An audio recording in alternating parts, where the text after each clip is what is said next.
څنګه بنن سبا کې ګل شي ما په سر کې سره هوټل لیدلې دي نه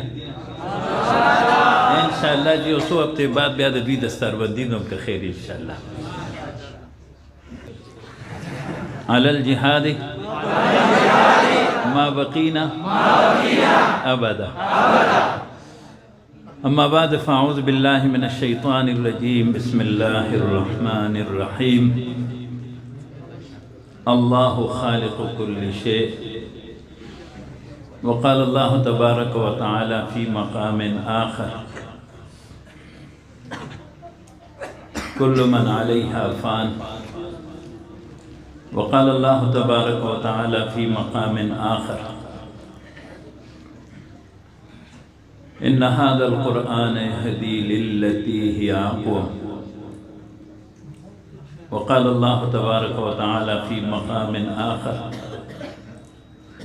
ورتل القرآن ترتيلا صدق الله العظيم درود شریف شوق سروائی اللهم صل على سيدنا محمد وعلى آل سيدنا محمد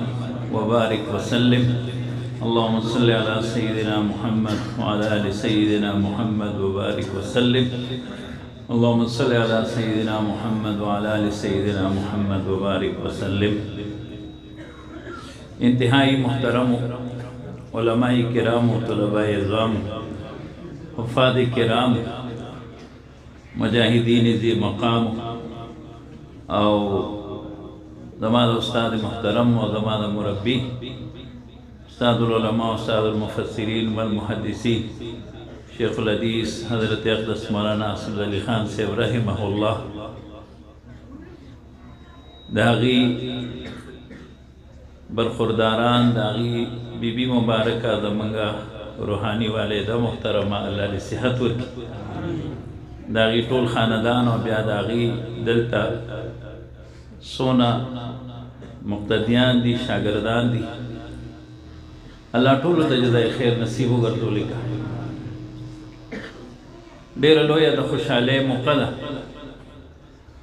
او دا موقع این سعادت بزور بازو نیست تان بخشت خدای بخشن پاتے ہیں کچھ گلاب چٹانوں میں پرورش خوشبو بھی آتی ہے پتھروں سے کبھی کبھی منگل دے محل و مقام و موقع نہایام را دی دا مسند زما د استاد محترم دی او زما یو ډیر انتہائی شفیق استادو ما مشفق نوی شفیق نوی زمان حضرت سے مبارک مفتی اعظم پاکستان محترم فرید سے رحمت اللہ علیہ عغیب دا لفظ شفیق فرمائے اگرچہ بیان اللسان مشفقم پا دوار ماناگان و غشت دیکم چی منگم اخلو محربان او یریدون کم لکا وهم مشفقون و بیاد شفیق مطلب خاص آغا محربان دی اللہ دی داغی پا قبر کرولها روحا انوارات نازل فرمائی او اغی منتکم سبق خولی دی اللہ دی داغی دا ویلو ما دا توفیق نصیب کی مگا دا محترم مولانا محمد علی صاحب مولانا اسجد علی صاحب او زمان دیر محترم جناب غفر علی صاحب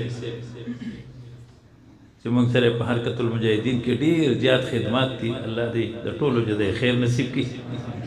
ادي والد محترمه بیماره ده الله شفای کامله اجر نصیب وګرځولي محترم او بیا زما د دې محلي خوش قسمتو دا زموږ دپاره ډیر لوی سعادت دی چې دا دونه ګڼ شمېر خوشحالۍ د ناظرې د حفظ د تجوید او بیا دا ملمانه طلبه څنګه بنن سبا کې ګل شي ما په سر کې سره هوټل لیدلې دي نه ان شاء الله چې اوس وخت بعد بیا د دوی دستربندي نوم که خیر ان شاء الله محترم وګورئ دا سعادتونه چا چاته ملاویږي موږ دلته په لار کې مسجد کې مونځ وکړو نو طلبه ځان ته پرده راښکلې وه د ورسره لږ ایساره م شو په دې تکالیفو باندې علما جوړ شي چې کله استاد العلماء شیخ الحدیث مولانا سمیع الحق شهید رحمت الله علیه جوړ شي نو بیا مظلومیت سره شهادت زموږ ستاسو مخې ته دی داسې ګڼ شمېر اکابر او شیوخ موږ مخې ته راولي زما محترمو موږ د ټول کائنات یو اجمالي نقشه مخې ته راولي زموږ د ټولو د هر یو شي خالق څوک دی فقیه نفس علامہ رشید احمد گنگوی رحمت اللہ علیہ فرمائی کہ څوک جن کی یو ځل د الله پاک مبارک نوم د الله په مینه باندې وي الله په دې انسان ته جنت ورکوي او دا زمونږ زوړ سبق دی ګورئ کله کله دا سبق مونږ ایر کو لیلا یادو خو الله ایرو او کومنګ د لیلا قبر وسپړو د مجنون قبر وسپړو نو د دواړو خوره به یو شان دی وي کو نه د یو قبر کې به خوبصورت خوره وي او د بل قبر کې به بدصورت خوره وي हम ऐसे रहे या कि वैसे रहे वहाँ देखना है कि कैसे रहे د چا د قبرونو نه لړمانان را رواني او د چا د قبرونو نه خوشبویه را رواني الله پاک د منګ او د ټول کائنات خالق دی الله خالق کل شی او ما سوای الله دا ټول مخلوق دی دا الله نسبت باقی دی د مخلوق ټول نسبتونه فانی دي ما عندكم ينفد وما عند الله ما یو وقت الله پاکو او سوکم هو الاول فليس قبله شيء والآخر فليس بعده شيء کو انسان دی اوم بختمیږي کو زی روح دی اوم بختمیږي او کو غیر دی روح دی اوم كل من عليها فان كل شيء هالك كل نفس ذائقة الموت إلا وجه مگر یو ذات د باری تعالی ويبقى وجه ربك ذو الجلال والإكرام بیا موږ سوچو چې د دې ټول کائنات د جون څه مقصد دی او زمونږ د جون څه مقصد دی نو دا ټول کائنات الله پاک د دې حضرت انسان د پاره پیدا کړی دی یعنی زموږ د پاره پیدا کړی یا ابن آدم خلقت الاشیاء لاجلک وخلقتک لاجلی دا هر څه مستا د پاره پیدا کړی دی خو ته مې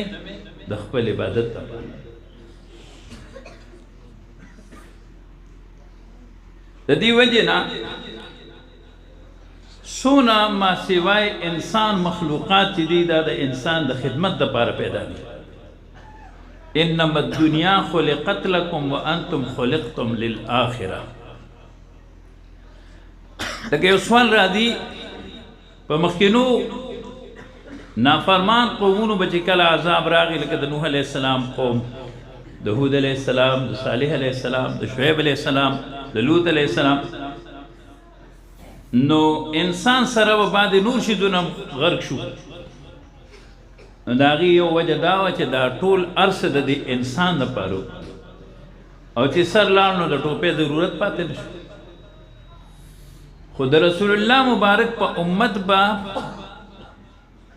اجتماعی استیصالی عذاب نه راځي چې مکمل اذهول ټول امت محمدیه هغه ختم شي دا امت الله پاک د قیامت سبا پورې برقرار ساتل غواړي خو جزوی امتحانات برادي واتقوا فتنة لا تصيبن الذين ظلموا منكم خاصة واعلموا ان الله شديد العقاب لکه 2005 کې د رمضان د رحمتونو برکتونو او د جهنم نه د آزادې په میاشت کې خطرناک زلزله راغله 2010 کې سیلاب راغی 22 کې راغی د ڈینگی د کورونا آگے آگے دیکھیے ہوتا ہے کیا او داسې حالات به ولې راځي نو دا ستاسو په ویکسینو باندې نه ختمیږي تر څو چې د قرآن و سنت روحانی ویکسین ځان ته ونه لګو نو په مادي ویکسینو باندې دا شیزونه نه ختمیږي کله چې امت خصوصا یو څو کارونه چې څه کول دي او څه پرېښودل دي او په هغې عمل ونه شو نو داسې حالات به راځي بار ملګري خبرې مه کوئ الله مو بخښي لومبۍ خبره کله چې امت امر بالمعروف نهی عن المنکر پرېږدي کله چې امت امر بالمعروف نهی عن المنکر پرېږدي نن د افغانستان نه علاوه په دې وخت کې په ټوله دنیا کې امر بالمعروف نهی عن المنکر اداره نشته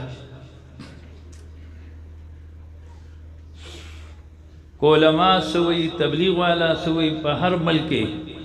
دا خو امر نه دی دا خو یو ریکوست دی او مطالبه ده یو مینت دی یاره جي د زوی واده دی را روان دی خو خیر دی تماشه پکې مه کوه نه تماشه به نه کې تماشه مه کوه نو کله کله مونږ پسې مونځونه هم پرېږدی نو ما د زوی واده ووي تا په جمعه کې پې رد کړی دی نن مونږ وګورو تاسو چې د یو مانځونه پېښور ته دی په دې پبلیسټي بورډونو باندې چې څونه فحش تصویرونه دي او حکومت مونږ سره په هغې کې برابر شریک دی ان الذين يحبون ان تشيع الفاحشه في الذين امنوا لهم عذاب یا موبایل کمپنیو د طرفه چې د فحاشو کم پیکیجونه فری دي نو دا د نیکه امر دی دا بوډونه او کنه دا د ګناه دعوت دی یو سړی د کاروبار چلی ستا کاروبار په حلاله نه کېږي چې ته په حرامو باندې لګې ستا د وجې نه روزانه د څونه خلکو د سترګو زنا کېږي العینان تزنیان و زناهما النظر ته د هغه رب بنده نه چې اوی قل للمؤمنین یغضوا من ابصارهم او چې کومې ښځې بې پردې ګرځي نو دا د هغه پیغمبر علیه السلام امتیان یې نه دي په کوم پیغمبر چې الله پاک د قرآن کریم دا حصه هم نازله کړې ده چې قل للمؤمنات یغضضن من ابصارهن نو چې کله امت امر بالمعروف نهی عن المنکر پرېږدي سوچ کوئ کله چې امت جهاد پرېږدي جهاد قتال فی سبیل الله هغه مبارک عمل چې الله پاک خپل حبیب ته فرمایي فقاتل مفرد صيغه ذکر کی الله پاک په دې چې ګتا سره رسول کوم نه دي ته به یوازې د میدان جنگ ته دې کې تحریف نشي کولی چې دا ماشو خلاف جهاد دی او د ناخواندګۍ خلاف جهاد دی او پلان کې خلاف جهاد دی نه قتال کې بل معنا نه کېږي بس هغې کې دا وخل ټکول او دروز دا اوس په ماده کې پراته دي عزتمن لکه څنګه چې الحمدلله په لږ وخت کې هلته په شام کې وشوه انشاءالله او انشاءالله چې دا سلسله به روانه وي که خیر انشاءالله او هغه شهیدان چې د هغې په یاد کې مونږ دلته پروګرامونه کړي دي نه هغې مونږ ته څه ویلي دي میں ذرا وہاں چلا ہوں کبھی یاد کرتے رہنا میرے بعد میرے بھائیو یہ جہاد کرتے رہنا پاپتنی وگے سونا گن سا پاشو الحمدللہ